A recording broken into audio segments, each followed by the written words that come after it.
O Revista TST está de volta e vamos conferir agora casos julgados pelas turmas do TST.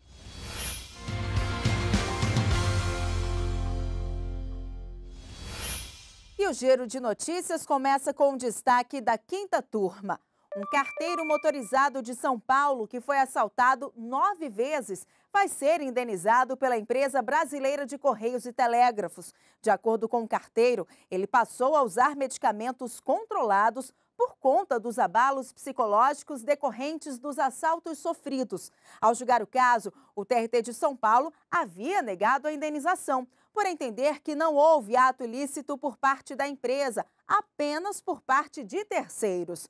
Já no TST, o entendimento foi outro. Para o relator, ministro Douglas Alencar Rodrigues, no momento em que o empreendedor põe em funcionamento uma atividade empresarial, ele assume todos os riscos dela, inclusive a possibilidade de acidente de trabalho. O ministro explicou ainda que a exposição do empregado a um ambiente de risco potencial o coloca em condição permanente de vulnerabilidade. Sendo assim, a turma decidiu, por unanimidade, aceitar o recurso do carteiro, usando como base a teoria do risco da atividade econômica. E a convocação de bancário para trabalhar em feirão da Caixa não necessita de previsão em acordo coletivo. O entendimento é da quarta turma.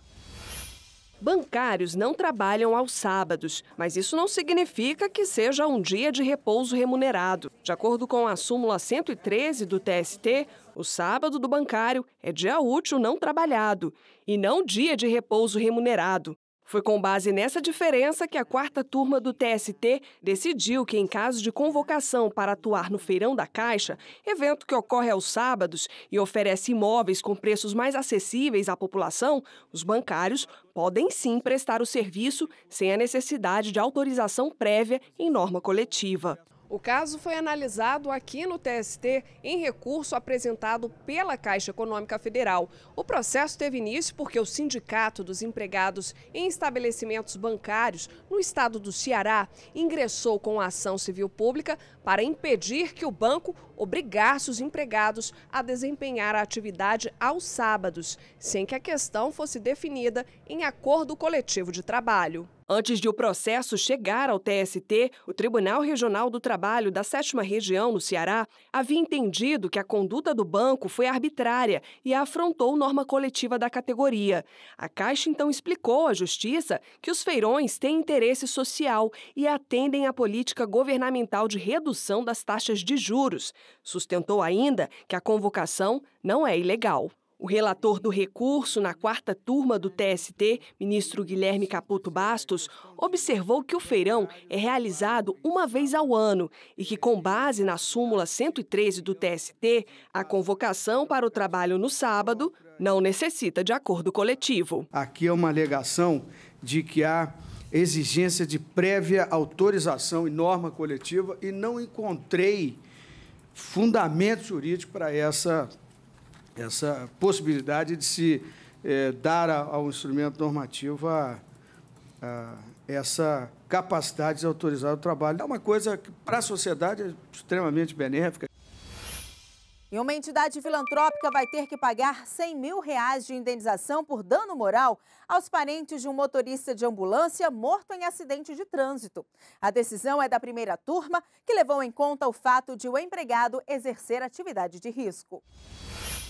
O acidente ocorreu quando o motorista transportava um paciente de Irecê, no sertão da Bahia, para um hospital em Salvador, na capital baiana. De acordo com o laudo pericial, o motorista, que tinha 33 anos, perdeu o controle da direção, saiu da pista e colidiu com um barranco.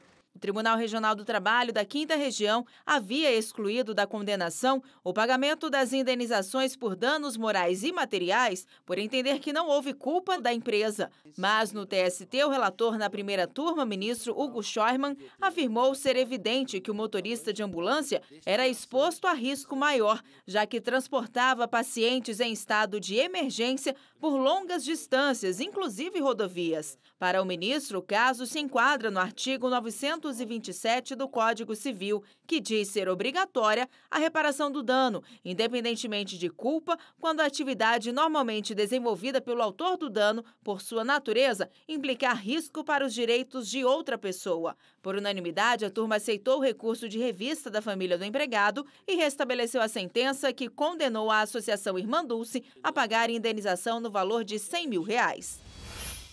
E o nosso giro de notícias segue agora para a sexta turma. A rede de lojas de departamento Riachuelo não terá que pagar indenização por danos morais a uma empregada que passou por revista visual de bolsas e pertences. No processo, o Tribunal Regional do Trabalho da Bahia havia considerado que o procedimento extrapolava os limites do poder diretivo e disciplinar da empregadora, constituindo ato contra o princípio da dignidade da pessoa humana. Em defesa, a loja sustentou que apenas exercia o seu poder diretivo e fiscalizador, que permite a realização de revista visual em bolsas e pertences dos empregados, desde que procedida de forma impessoal.